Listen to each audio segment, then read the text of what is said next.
I'm here with Colin Martin with the Fayette County Chamber. Colin, tell me a little bit about what you do and for how long you've been doing it. Well, first of all, thanks for having me. It's a great pleasure to be with you. I'm the president and CEO of the Fayette Chamber of Commerce. Like many local community chambers of commerce, we have a mission to advocate for the success of our members and our community. How that translates is that we engage our members in a lot of different programs around government affairs, advocacy, leadership, diversity and inclusion, any number of subjects that can help their business grow and allow them a chance to network. A particularly special focus we have is on workforce development, which is a challenge in every business, keeping and retaining employees.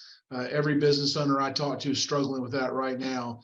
And so we focus on that, and particularly we work with our local schools, whether that's the Fayette County Board of Education or our local technical college, Southern Crescent Technical College, or our local university, Clayton State University, and helping them connect with local businesses so that they can connect students to jobs. So it's kind of a multi-focus approach, but it keeps us busy all the time. Absolutely. Absolutely. I see you running around everywhere all the time. So what are your goals? Where do you want to take the chamber long term? That's a great question. And it's funny that the week you and I are recording this, we are getting ready for our board retreat at the end of the week and talk about some strategic planning. And so that is top of mind for me right now. Where do we want to be in a few years?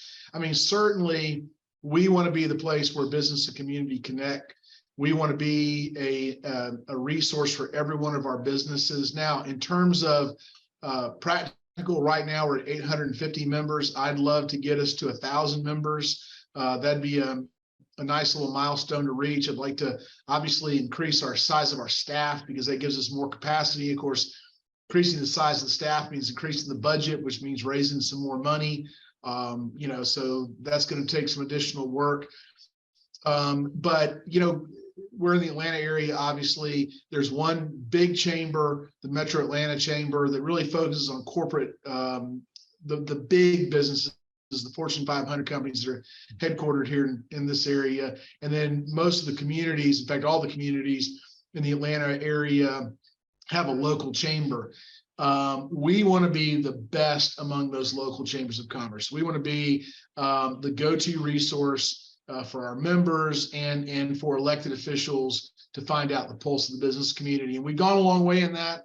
I think we're the only chamber of commerce in the state of Georgia.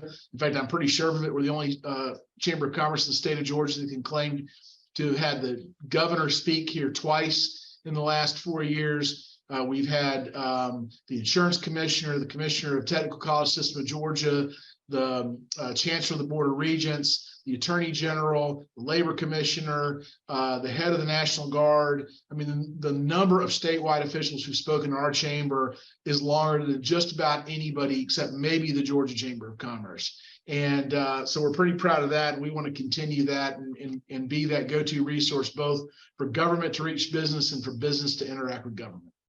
Absolutely. I can speak firsthand. The speakers that you've had on the schedule have been incredible. So great events to come to for sure. Thanks for saying that. Yeah. So as you look to grow the chamber, who is the target market? Who are you looking to help? Well,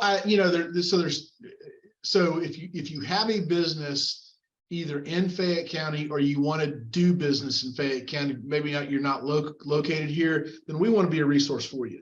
Now, practically speaking, a lot of our large members, our corporate members like Panasonic, like Piedmont, they've got a large base of operations here. And then we've got a ton of small businesses from the one person consulting still in the spare bedroom of their house on up to somebody who's got, say a retail location with maybe 25, 30 employees.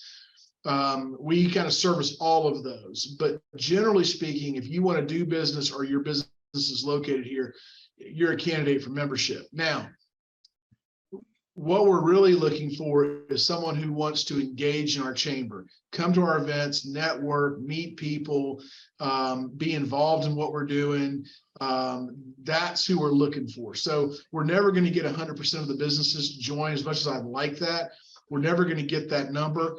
But if we can get that 25, 30% of the businesses who want to be engaged, who want to make a difference in this community, and who want to network with other smart business owners, that's what we're looking for to join our chamber. Perfect. Perfect. So you've been with the Fayette Chamber for a while now. Tell me, what's one mistake or lesson that you've learned that other business owners or entrepreneurs could learn from, irregardless of what industry they're in? Sure. That's, I would say it was around budgeting.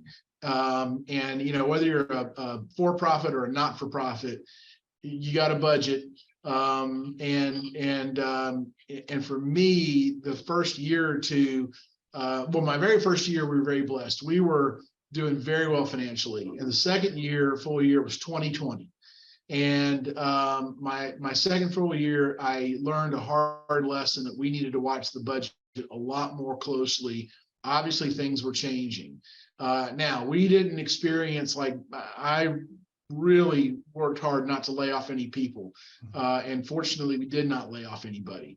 But I learned that making that budget, revising it as necessary, and really following it was an important lesson going through that difficult time. Yep, absolutely. Yeah, for all the business owners out there, one, have a budget. That's extremely important, but also review it periodically throughout the year and make sure you're on track, make sure you're following along where you need to be. And by the way, I'm going to clarify too. It's not just, people think of a budget as a spending budget. It's not just a spending budget. It's a revenue budget. You got to make sure you're hitting that revenue number and adjust the spending accordingly, not just look at the spending side. Because families tend to operate off of a spending only budget. That's what I think a lot of business owners do, but it's not. It's a revenue budget and it's a spending budget that you got to look at. Yep, absolutely. So tell me a little bit about who's been a great coach or mentor for you and why. Well, I will tell you the one that comes immediately to mind is my late boss at the Greater Columbus Chamber of Commerce, Colonel of Infantry Gary Jones. Gary was, first of all, he was truly an American hero. He won the Silver Star fighting in Vietnam. Anybody who has any military experience, you're going to understand what this means. He was given company command in combat 3 times in Vietnam, and that just shows his courage, his brilliance as an officer. That was a big deal. But I worked for him after he retired when we were both at the Greater Columbus, Georgia Chamber of Commerce, focusing on government military affairs. A couple of things I learned from him is, number one, pay attention to the details. Plan down to the details. They won't necessarily happen the way you plan them, but by thinking about them and working through those details, you can be prepared when things go off plan because you've thought about it. The second thing I learned from him is to be responsible to higher ups. I mean, think about what they're looking for, think about their needs. If you own a business, for you, that may be your customers. I mean, heck, it may be your spouse, who knows who you think of as your higher up, but be thinking about those people as you're doing your work and making sure you're meeting their expectations. And the third thing was that the truth never gets better with age. When something bad happens, go ahead and get it out there so you can fix it. But Gary was just as fine a human being as you ever met, adored his family, adored his wife, was a great officer, a patriot, loved our community down in Columbus, and he was somebody I really seek to emulate as I do my job here. That's great. That's great. So tell me a little bit about what the future looks like for the chamber. What are some challenges you see as you move forward? Well, so for the chamber, I hope by saying this, I don't cause it to happen, but we're looking at a recession probably sometime next year. I mean, the economists seem to agree that's going to happen. Chambers of Commerce, because we typically come out of a part of the budget that's easy to cut, we're an easy place for businesses to cut back on. So that's a challenge I'm facing. But then also really the members who count on us, we've got to help figure out a way to be a resource for them through that, whether it's helping them connect to more customers, helping promote their business. So those are things that are top of mind. A little bit longer term, Fayette County, we definitely have a problem with workforce. Our county is way below average for the number of millennials who live here. That affects the number of kids that are going to be in our school system going forward. We also have a higher than normal number of people approaching retirement age. As those folks leave employment, that's going to create employment gaps in our community. We're also very dependent on the Atlanta airport, even though the airport is in the next county up. A significant portion of our workforce works at the airport. So if there's a cutback in business there, that has a ripple effect in our economy, and I got to be thinking about that and how that's going to affect things. So there's a lot on my mind when it comes to those issues, the both near term and short term, near term and long term. Excuse me. Yep. So this is especially pertinent with you being the chamber president. What would you recommend to a young person starting their first business today in Fayette County? Well, join the chamber. But I mean, more importantly, I would say this. I would say, really two things. Know why you're in business. I mean, know why you're doing what you're doing. It'll help you get through the tough times, because look, every job, every business, every occupation, you name it, has a tough time, sometimes multiple times a day, but definitely you're going to go through a tough time. So remember why you're starting this business, why you're trying to engage in this business. And the second thing I would say is, best you can, find a mentor, or perhaps a coach might be another word, but find somebody who is disinterested in your business. That doesn't mean not interested, but just doesn't have a financial interest or whatever. That they want to help you succeed. That person wants to help you succeed. Somebody you can call, ask questions, who can occasionally give you a kick in the tail to get you moving or get you out of your pity party. But having a mentor, a coach, is critically important. I have two. I have one coach who I do a group session with other folks who lead small organizations, and then I have a personal coach who helps me on leadership issues and thinking kind of through some things I'm working through. I think if you do those, and the third thing I just thought about after I said that, I said join the chamber, but really join the association for whatever business you are in, because getting around other business owners who are maybe not in your geographic location or whatever market you're in, they can provide some advice and understand exactly what you're going through. So I think those are three things will be very helpful for you to do moving forward. Thanks. So how could people learn about the Fayette Chamber? How can people join? What's the best place to go? Well, the easiest thing for me to tell you to do is go to our website, fayettechamber.org, FAYETTE chamber.org. We've got a calendar up there. We've got a link on how to join.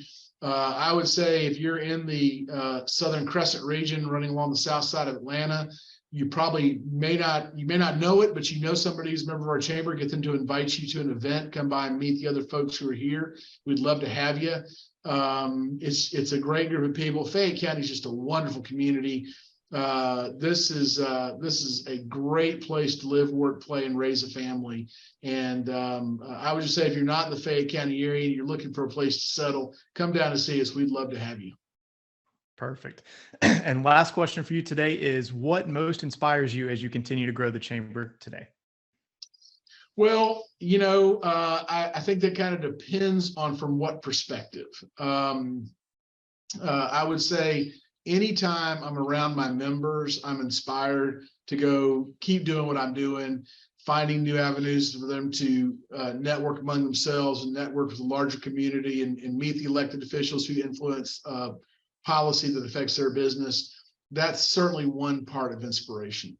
The second part of inspiration is, frankly, I've been married 33 years. I want to keep my wife happy. I want to provide for her.